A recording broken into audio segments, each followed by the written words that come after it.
ఆసుపత్రిలో చికిత్స పొందుతున్న డయేరియా బాధితులను పరామర్శించారు.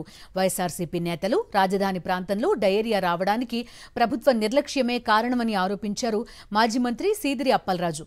డయేరియా రావడానికి బుడమేరు వరదకు సంబంధమేంటని నిలదీశారు. సర్కారు వైఫల్యాన్ని కప్పిపుచ్చుకోవడానికి ప్రయత్నిస్తోందని మండిపడ్డారు. ఆరోగ్య శాఖ మంత్రి వచ్చి, మున్సిపల్ శాఖ మంత్రి వచ్చి చాలా నిర్లక్ష్యంగా, ఎందుకు నిర్లక్ష్యమని అంటా ఉన్నానంటే, ఒకడొచ్చి అంటాడు వినాయక చవితి ప్రసాదం తిని డయేరియా వచ్చింది అని, అంటే చేతులు దులుపుకోవడం లాగా. ఎప్పుడైపోయిందండి వినాయక చవితి నిమజ్జనం? వినాయక నిమజ్జనం జరిగి ఎన్ని రోజులు జరిగింది? ఏమిటి సరదా మాటలు? నాకు అర్థం కాదు.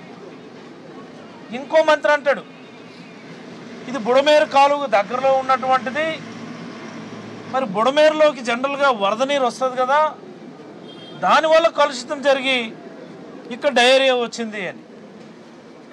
నాకు అర్థం కాక అడుగుతున్నాను, మనం ఇంకే ప్రపంచంలో ఉన్నాం? ఏ సంవత్సరంలో ఉన్నాం మనం? విజయవాడ కార్పొరేషన్ ఏర్పడి ఎన్ని సంవత్సరాలు అయింది?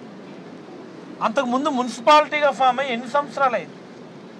ఈ ప్రాంతంలో ఉన్నటువంటి ప్రతి ఇంటికి కూడా పైప్ లైన్ల ద్వారా కొలాయి కనెక్షన్లు ఇచ్చి ఎన్ని సంవత్సరాలు జరుగుతుంది?